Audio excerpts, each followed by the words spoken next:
தமிழக முதலமைச்சர் மு.க.ஸ்டாலினின் ஓயாத உழைப்பால்தான் 9.6% பொருளாதார வளர்ச்சியை தமிழகம் பெற்றுள்ளதாக சபாநாயகர் அப்பாவு பெருமிதம் தெரிவித்துள்ளார்.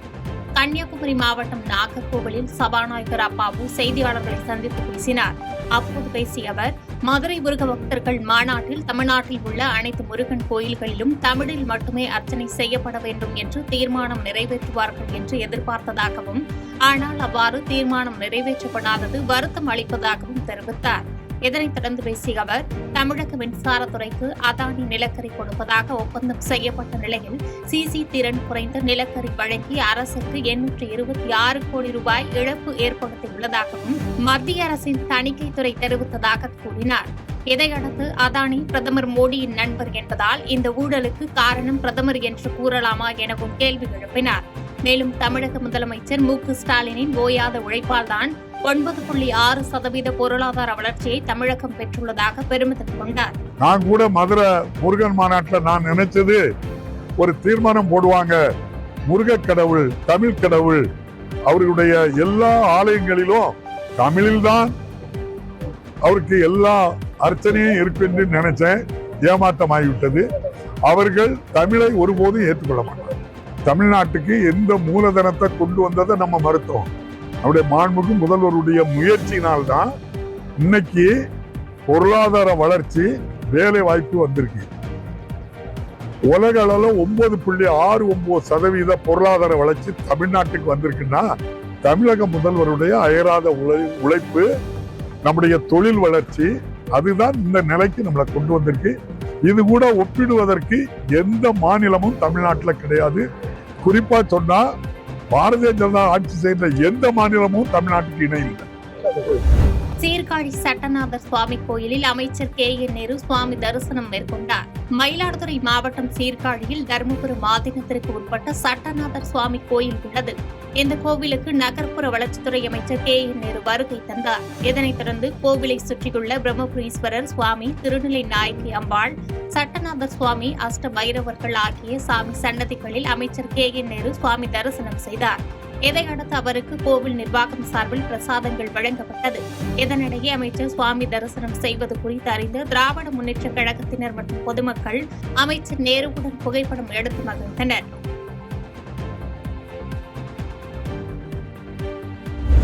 நாயக்கனேரி காப்புக்காட்டில் கார் சோதனையில் 573 கிலோ கொண்ட 20 லட்சம் ரூபாய் மதிப்பிலான 18 செம்மர கட்டைகளை வனத்துறையினர் பறிமுதல் செய்தனர்.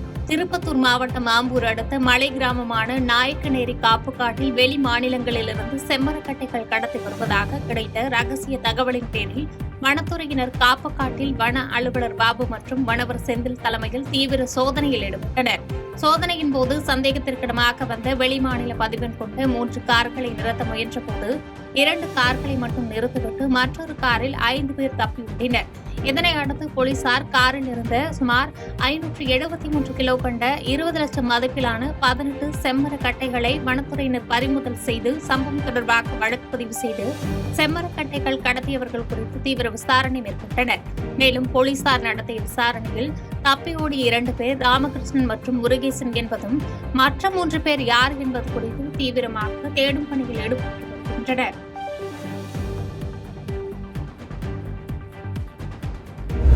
ஆலங்குடி அருகே மழையால் வீட்டை இழந்த கூலி தொழிலாளியின் குடும்பத்தினருக்கு ஆறுதல் கூறி அமைச்சர் மெய்யநாதன் நிதி உதவி வழங்கினார். புதுக்கோட்டை மாவட்டம் ஆலங்குடி அருகே தர்மலிங்கம் என்ற பட்டியல் சமூகத்தை சேர்ந்த கூலி தொழிலாளியின் வீடு கனமழையால் இடிந்து விட்டது.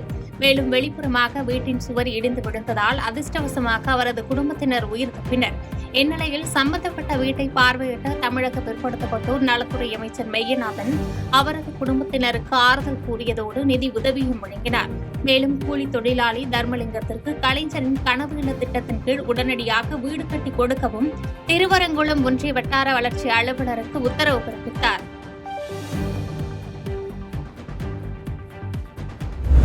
தமிழக அரசு தொழில் புரட்சி என்ற பெயரில் எடுக்கின்ற நடவடிக்கையால் கடந்த 4 ஆண்டு காலத்தில் தமிழகத்தில் 40% அரிசி உற்பத்தி குறைந்துள்ளதாக தமிழ்நாடு விவசாயிகள் சங்கங்களின் ஒருங்கிணைப்பு குழு தலைவர் பி.ஆர். பாண்டியன் குற்றம் சாட்டியுள்ளார்.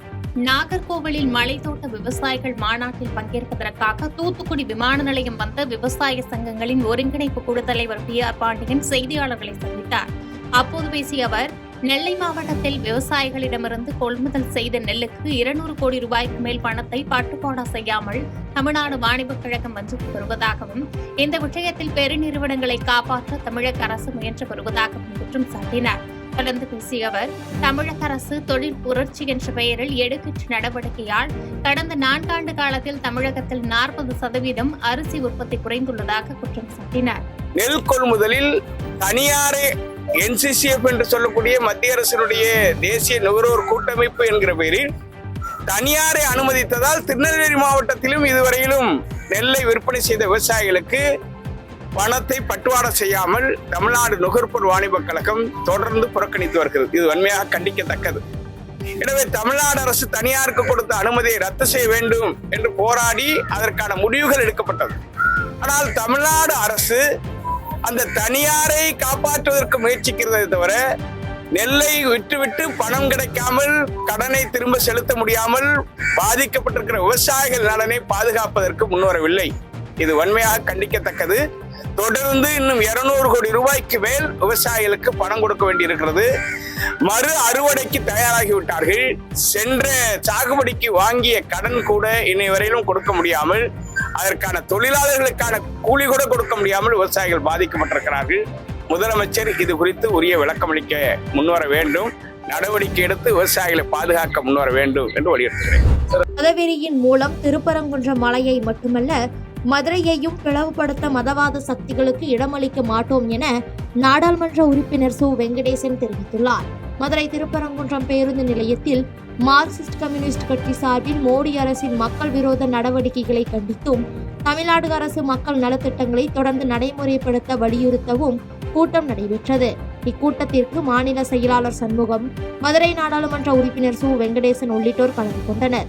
தொடர்ந்து கூட்டத்தில் சிறப்புரையாற்றிய மதுரை நாடாளுமன்ற உறுப்பினர் சு. வெங்கடேசன், மதுரை அழகர் மலையில் உள்ள மூலிகை வனத்தை அழித்து டங்ஸ்டன் திட்டம் மூலம் அதானி அம்பானிக்கு விற்க முயன்ற அமித்ஷா, அண்ணாமலைக்கு மக்கள் எதிர்ப்பு தெரிவித்து திட்டத்தை தோல்வியடைய வைத்தனர் என்று தெரிவித்தனர். மேலும் மதவெறியின் மூலம் திருப்பரங்குன்றம் மலையை மட்டுமல்ல மதுரையையும் பிளவுபடுத்த மதவாத சக்திகளுக்கு இடமளிக்க மாட்டோம் என தெரிவித்தார். இந்து முன்னணி நடத்திய முருகபக்தர் மாநாட்டினுடைய 6 தீர்மானங்கள். நான் இந்த தீர்மானங்களுக்குள்ளே போவதற்கு முன்பு 2 விஷயங்களை இந்த கூட்டத்தின் வாயிலாக முதல் விஷயம் தமிழக அரசுக்கும் தமிழக காவல்துறைக்கும்.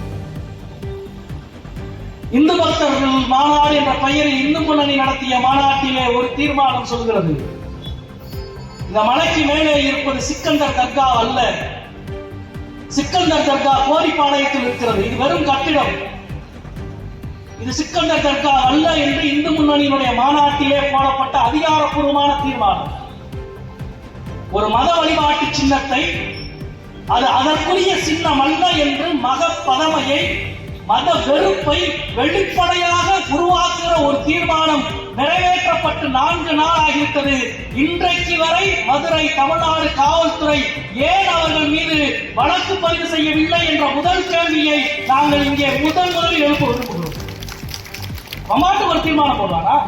இத்தனை 400 ஆண்டு 500 ஆண்டு இருக்கிற ஒரு தர்காவை இது சிக்கந்தர் தர்காவே இல்லை என்று ஒரு தீர்மானத்தை போட்ட பிறகு வெளிப்படையாக இஸ்லாமிய மக்களினுடைய வழிபாட்டு உரிமையின் மீது நேரடியாக மறுக்கிற பகைமையையும் வெறுப்பையும் மோதலை உருவாக்குற ஒரு தீர்மானம் போடப்பட்டு 4 நாட்களுக்கு பிறகும் தமிழ்நாடு காவல்துறை ஏன் கண்ணை மூடிக்கொண்டிருக்கிறது? கொடுங்கையூரில் வலி நிவாரண மாத்திரைகள் போதைக்காக விற்பனை செய்த வழக்கில் 2 பேர் கைது செய்யப்பட்டுள்ளனர். சென்னை கொடுங்கையூர் காவல் நிலையத்திற்குட்பட்ட பகுதியில் வலி நிவாரண மாத்திரைகளை போதைக்காக சிலர் விற்பனை செய்து வருவதாக கொடுங்கையூர் போலீசாருக்கு ரகசிய தகவல் கிடைத்துள்ளது. அதன் அடிப்படையில் கொடுங்கையூர் போலீசார் வியாசார்படி MKP நகர் முல்லை காம்ப்ளெக்ஸ் பகுதியில் உள்ள ஒரு வீட்டில் சோதனை செய்தனர். அப்போது அந்த வீட்டில் இருந்து 254 வலி நிவாரண மாத்திரைகள் பறிமுதல் செய்து மாத்திரைகளை பதுக்கி வைத்திருந்த ஜீவா என்பவரை கைது செய்தனர். இவர் கொடுத்த தகவலின் பெயரில் பாலாஜி பாபு என்ற நபரையும் போலீசார் கைது செய்தனர். தொடர்ந்து இருவர் மீதும் வழக்கு பதிவு செய்த கொடுங்கையூர் போலீசார் அவர்களை நீதிமன்றத்தில் ஆஜர்படுத்தி சிறையில் அடைத்தனர்.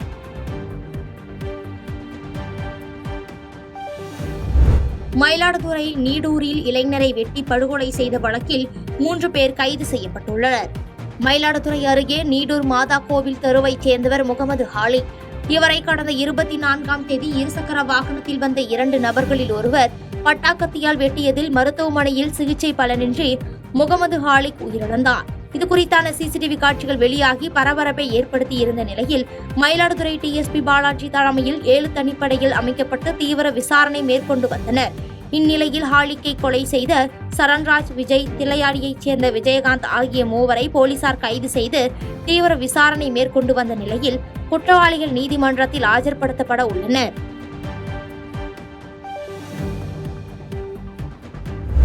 புதுச்சேரியில் பாஜக பிரமுகர் கொலை செய்யப்பட்ட வழக்கில் கொலையாளிகள் போலீசார் முன்னிலையில் கொலை ஒத்திகையை தத்துரூபமாக செய்து காண்பித்தனர். புதுச்சேரி கருவடிக்குப்பம் சாமிப்பிள்ளை தோட்டம் பகுதியைச் சேர்ந்த பாஜக பிரமுகர் உமாசங்கர் முகமூடி அணிந்து வந்த மர்ம கும்பலால் வெட்டி கொலை செய்யப்பட்டார். இதுகுறித்து லாஸ்பேட்டை போலீசார் வழக்கு பதிவு செய்து கருவடிக்குப்பத்தைச் சேர்ந்த பிரபல ரவுடி கர்ணா உட்பட 12 பேரை கைது செய்து காலாப்பட்டு சிறையில் அடைத்தனர்.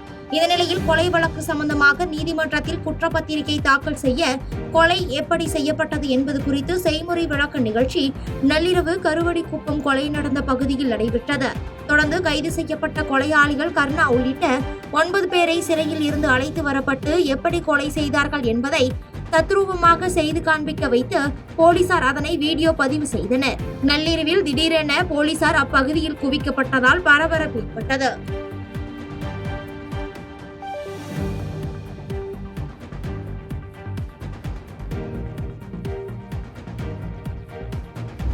ரியல் எஸ்டேட்டில் அதிக லாபம் கிடைக்கும் என்று ஆசை வார்த்தை கூறி 22 லட்சம் ரூபாய் பண மோசடி செய்த கணவன், மனைவி, மகன் உட்பட 3 பேர் கைது செய்யப்பட்டுள்ளனர்.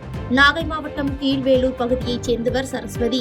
இவரிடம் திவ்யா என்பவர் தனது உறவினர்கள் ரியல் எஸ்டேட் தொழில் செய்து வருவதாகவும் அவர்களிடம் பணம் கொடுத்தால் 3 இருந்து 4 மடங்கு அதிக லாபம் கிடைக்கும் என்று ஆசை வார்த்தை கூறியுள்ளனர். தொடர்ந்து இதை நம்பிய சரஸ்வதி தன்னிடம் இருந்து 30 பவுன் நகையையும் சுமார் 5 லட்சம் ரூபாய் வரை பணத்தையும் கொடுத்துள்ளார். பணம், நகையை பெற்றுக்கொண்ட திவ்யா நீண்ட நாட்கள் ஆகியும் அதனை திருப்பி கொடுக்கவில்லை என்று கூறப்படுகிறது.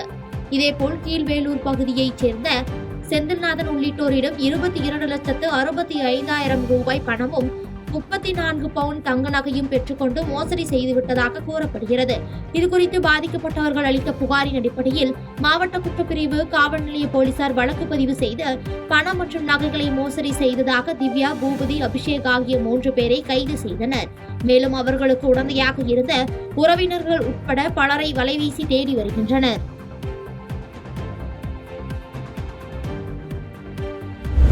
தமிழ்நாட்டில் எந்த காலத்திலும் பிஜேபி காலூன்ற முடியாது என்பதை மதுரை மாநாடு நிரூபித்துள்ளது என முன்னாள் அமைச்சர் பொன்முடி விமர்சித்துள்ளார். விழுப்புரம் மாவட்டம் திருவெண்ணைநல்லூர் மார்க்கெட் வீதியில் திமுக சார்பில் முன்னாள் முதலமைச்சர் கலைஞர் பிறந்தநாள் விழா மற்றும் திமுக 4 ஆண்டு சாதனை விளக்க பொதுக்கூட்டம் நடைபெற்றது. இதில் திருக்கோவிலூர் சட்டமன்ற உறுப்பினரும் முன்னாள் அமைச்சருமான பொன்முடி கலந்து கொண்டு சிறப்புரையாற்றினார். அப்பொழுது மேடையில் பேசிய அவர், இன்றைக்கு அனைவரும் ஆங்காங்கே கல்வி கற்று வருவது, கல்லூரியில் பயன்பெற்று வருவது அனைத்தும் பெரியார், அண்ணா, கலைஞர் ஆகியோர்கள் போட்ட திட்டங்களால் தான் என்றும் தமிழ்நாட்டில் ஏதாவது சொல்லிவிட்டு ஓட்டை வாங்கலாம் என பிஜேபி நினைக்கிறது என்றும் தமிழ்நாட்டில் எந்த காலத்திலும் பிஜேபி காலூன்ற முடியாது என்பதை மதுரை மாநாடு நிரூபித்துள்ளது என்று தெரிவித்தார். அண்ணாமலை பல்கலைக்கழகம் போய் படிக்கணும். அப்படி படித்த காலம் இப்போ எங்க காலம் இல்லை. திருவள்ளூர்ல காலேஜ், திருவள்ளூர்ல காலேஜ், விழுப்புரத்துல காலேஜ், இந்தியபாக்கத்தில் மருத்துவக் கல்லூரி, எல்லா கல்லூரியும் இருக்குன்னா அதுதான் பெரியார், அண்ணா, கலைஞர் போட்ட திட்டங்கள். அதைத்தான் நாம் நிறைவேற்றிக் கொண்டிருக்கிறோம். அதுதான் பெரிய சாதனை. யார் வேணாலும் எது வேணாலும் சொல்லணும். அந்த பெரியார், அண்ணா, கலைஞர் இல்லைன்னா நம்ம வளர்ந்திருக்க முடியுமா? ஆனா இன்னைக்கு என்ன பண்றாங்க? மதுரையில் ஒரு மாநாடு நடத்துறாங்க. பார்த்திருக்கீங்க, சொல்லிவிட்டது முருகர் மாநாடு. முருகர் மாநாடு நடக்குது. முருகருக்கு மட்டும் நமக்கு ஒன்றாவது ஆட்சேபனை இல்லை. மயிலாடுதுறையில் திராவிட முன்னேற்ற கழகத்தின் தேர்தல் முகவர்கள் கூட்டம் நடைபெற்றது. மயிலாடுதுறை மாவட்டத்தில் தனியார் திருமண மண்டபத்தில் திமுகவின் தேர்தல் முகவர்கள் கூட்டம் நடைபெற்றது. இக்கூட்டத்திற்கு திமுக மாவட்ட செயலாளரும் பூம்புகார் சட்டமன்ற உறுப்பினருமான நிவேதா முருகன் தலைமை வகித்தார். கூட்டத்தில் கலந்து கொண்டு பேசிய அமைச்சர் KN நேரு, திமுக அரசு அனைத்து துறைகளிலும் இந்தியாவிலேயே முதலிடத்தில் உள்ளது என்றும், அதனால் வருகின்ற 2026 சட்டமன்ற தேர்தலில் நாம் 200 தொகுதிகளுக்கு மேல் வெற்றி பெறுவோம் என்றும், இந்த டெல்டா மண்டலத்தில் உள்ள அனைத்து தொகுதிகளிலும் நம் கூட்டணி வெற்றி பெற அனைவரும் கடுமையாக உழைக்க வேண்டும் என கூறினார். இக்கூட்டத்தில் அமைச்சர் மெய்யநாதன், கழக உயர்நிலை செயல் திட்டக்குழு உறுப்பினர் குத்தாலம் கல்யாணம் மற்றும் முன்னாள் இந்நாள் சட்டமன்ற உறுப்பினர்கள் உள்ளிட்ட பலர் கலந்து கொண்டனர்.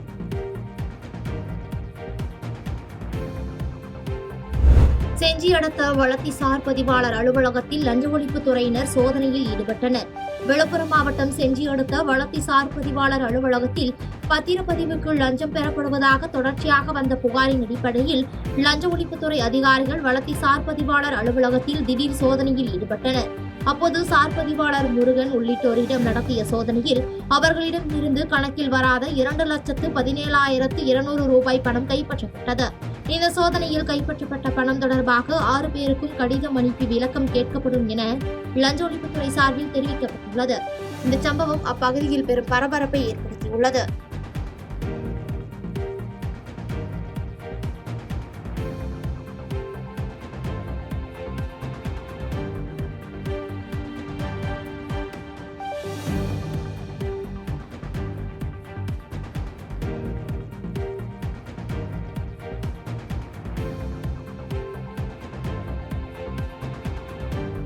செய்திகளை உடனுக்குடன் தெரிந்து கொள்ள கீழ்கண்ட கேபிள் மற்றும் டிடிஎச் நெட்வொர்க்குகளில் எம்நாடு செய்தி தொலைக்காட்சியை காணுங்கள்.